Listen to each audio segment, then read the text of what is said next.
보셔가지고 자 우리 고대 국제관계와 대외고리입니다. 다시 우리 고대로 넘어갑니다. 알겠지? 우리 지금 하는 부분들이 이제 외교와 전쟁 이런 부분이죠. 그래서 아마 우리가 정치사 이야기할 때 조금씩 맛보기로 다 건드렸던 겁니다. 그래서 복습한다라는 생각으로 편하게 들으시면 좀 좋을 것 같습니다. 알겠지?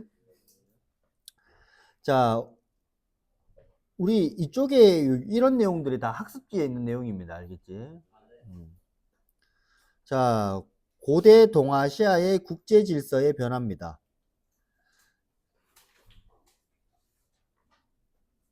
근데 이게 이런 식으로 하면 더 잘 보이나? 아니네.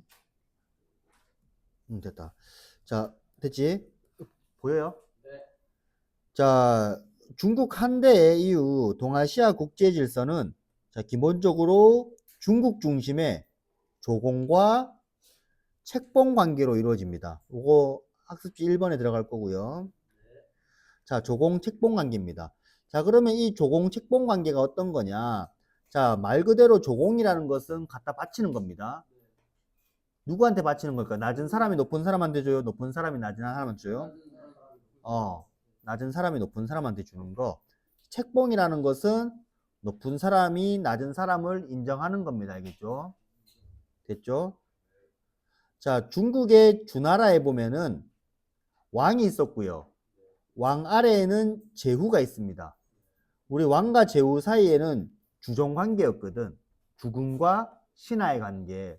그래서 왕이 누구한테 책봉을 해요? 제후한테 책봉을 하고 제후는 누구한테? 왕한테 조공을 하죠. 이러한 관계가 통일 왕조였던 한나라가 등장을 하게 되면서 이제 중국과 어디와의 관계?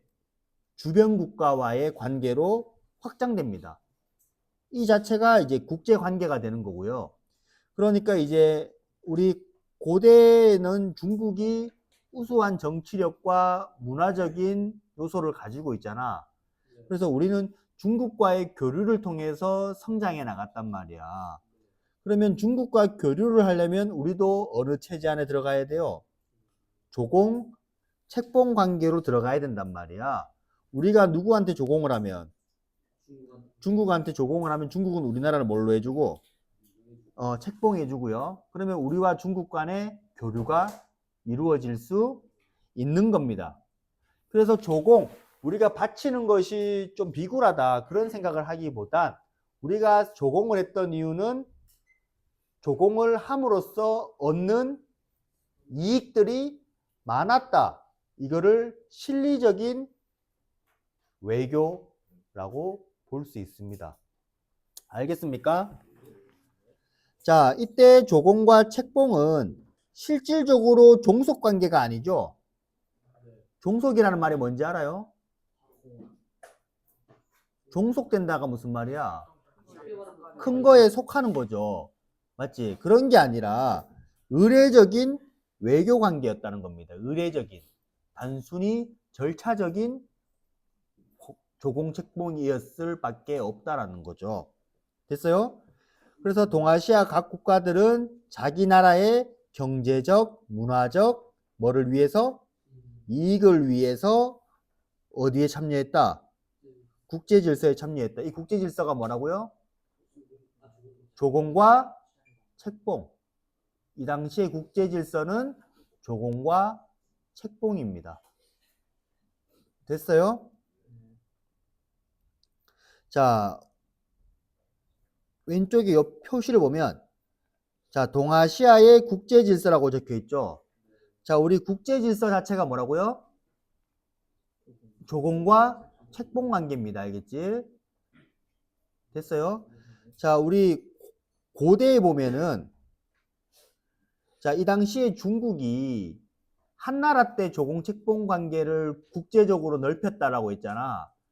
그런데 한나라 때는 이게 먹혀 들어가다가 한나라가 분열됩니다. 우리 그거를 위진 남북조식이라고 하는데 이 시기에는 굳이 중국 중심의 조공 책봉 체제가 큰 의미가 없습니다. 그래서 이 당시에 고구려도 누가 세상의 중심이다. 자기가 세상의 중심이다라고 하는 무슨 천하관? 독자적인 천하관을 이야기해요. 그러면 고구려한테도 뭘 하는 사람이 있다? 조공을 하는 나라가 있다. 대표적으로 신라. 맞죠? 이런 나라가 신라가 고구려에 조공을 하기도 했어요. 알겠지? 됐어요? 그 다음에 우리 고려 시대로 가면은 고려 때는 무슨 외교 관계? 다원적인 외교 관계입니다.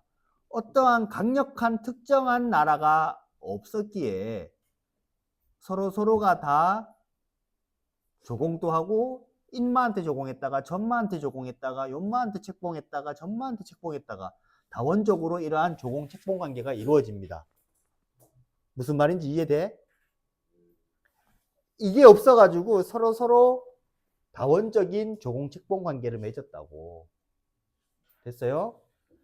조선시대 가면은 강한 나라가 딱 굳어지죠. 이 강한 나라한테 플러스 사상적으로 성리학까지 와버리면서 이때는 이제 4대 섬기는 거죠. 교리는 뭘까요? 사이좋게 지내는 거죠. 주변 국가와. 자, 이러한 체제로 갑니다. 알겠지? 자, 넘어가 볼게. 자, 우리 한나라 이후에 중국이 남조와 북조로 갈라진다고 했죠. 그지? 자, 이때 삼국은 중국의 위진남북조 분열을 틈타서 주변국과 경쟁하면서 고대 국가로 성장했습니다. 특히 이제 고구려 같은 경우에는 주로 중국 북쪽에 있는 누구랑 북이와 남쪽에 있는 누구랑 송나라와 교류했고요. 백제 같은 경우에는 주로 누구랑만 남조랑만 교류합니다. 알겠지? 백제가 북조랑 좀 사이가 안 좋은 이유는 예전에 이야기했었습니다. 기억 안 나죠? 안 나나 진짜? 안 나요? 안 날 수도 있지.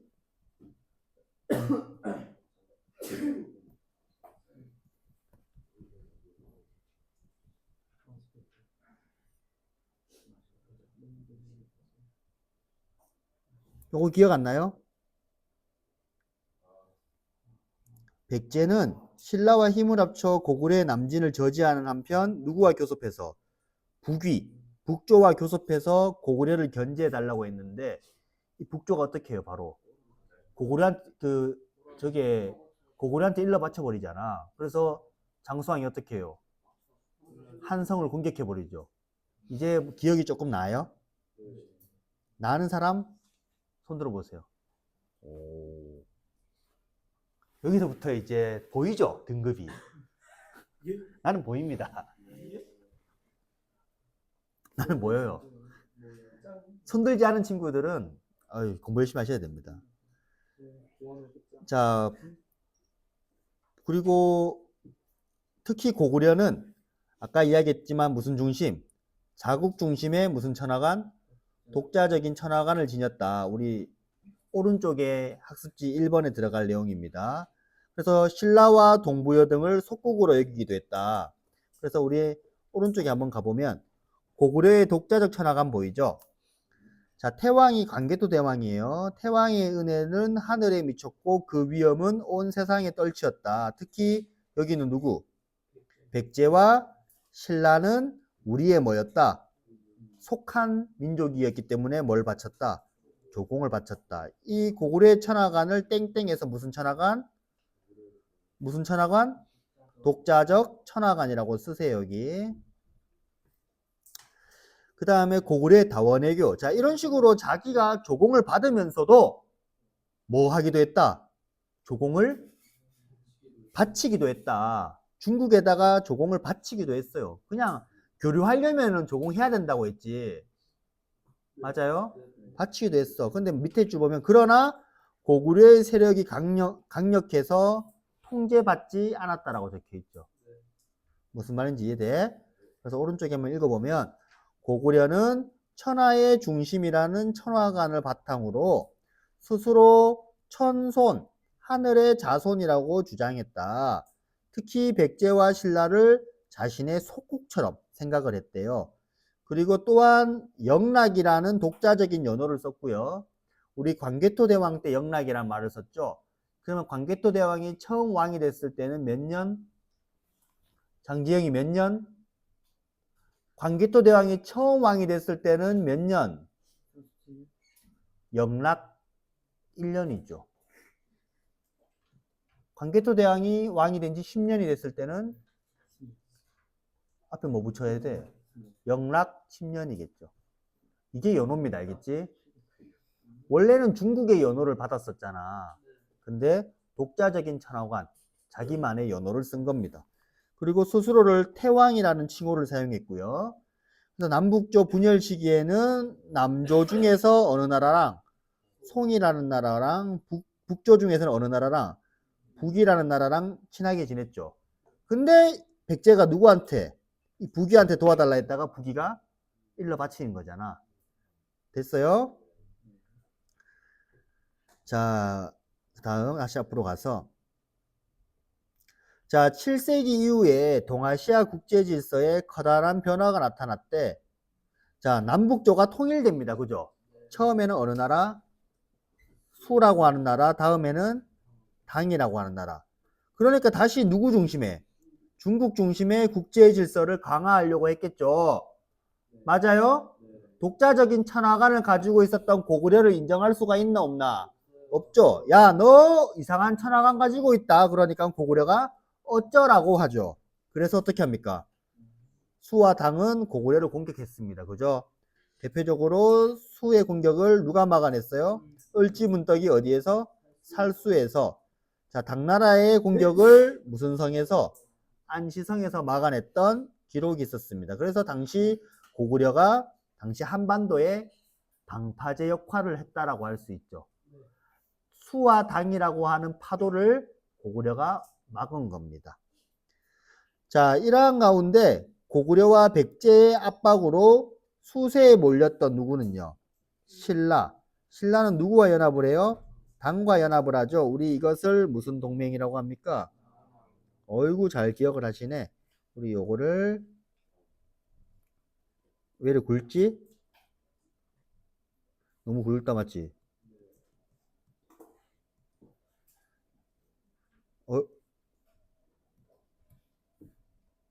나당 동맹이라고 이야기합니다. 자, 백제와 이렇게 연합해서 누구 먼저 멸망시켜요? 백제부터 멸망시키고 다음에 고구려를 멸망시킵니다. 자, 이후 신라는 전쟁을 통해서 당나라랑 또 싸웠죠. 두 개의 전투가 있었죠. 육지에서는 매소성, 바다에서는 기벌포. 그래서 당나라의 군대를 몰아내고 무슨 통일을 완수했다? 삼국 통일을 완수하였다.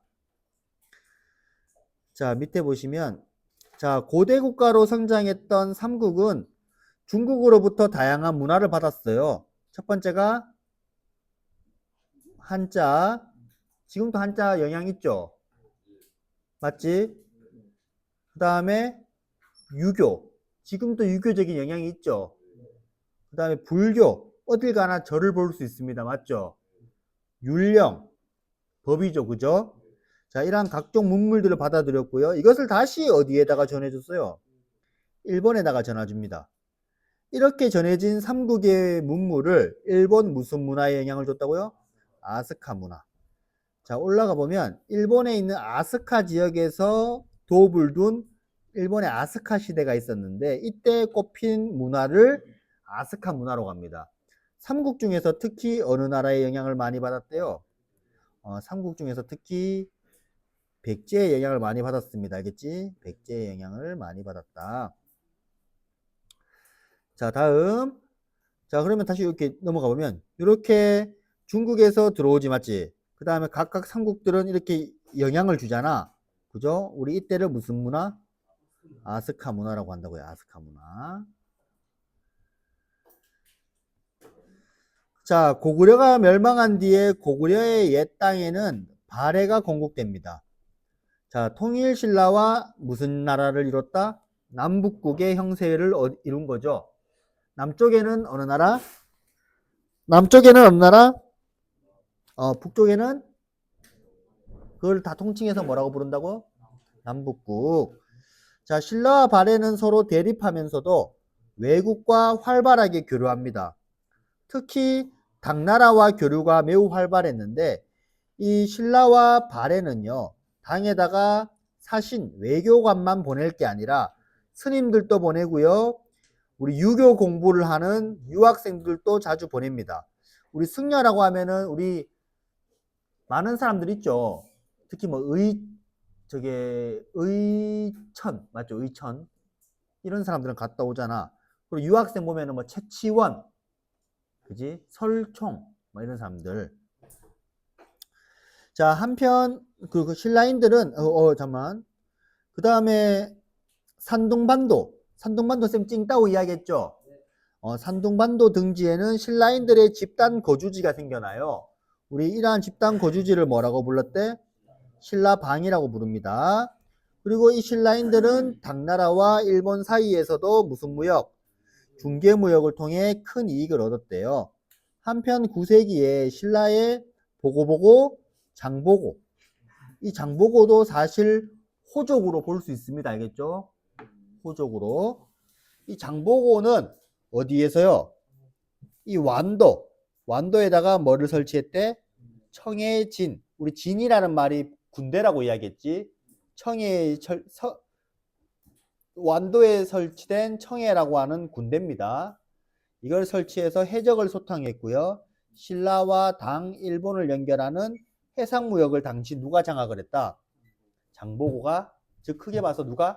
신라가 장악을 했다라고 볼 수 있습니다. 됐어요? 자, 이와 같은 교류를 바탕으로 동아시아 세계가 형성이 됐고, 동아시아 각국은 한자, 유교, 불교, 지금 우리도 다 똑같지 맞지? 이러한 공통된 문화를 공유하는 것을 우리가 무슨 문화권? 동아시아 문화권이라고 이야기를 합니다. 됐어요? 자, 여기 보시면, 자, 요 사진은 당나라의 관리로 갔던 예빈도라는 그림인데, 여기 보면은 고구려 사신도 있죠? 어느 나라 사신도 있어요?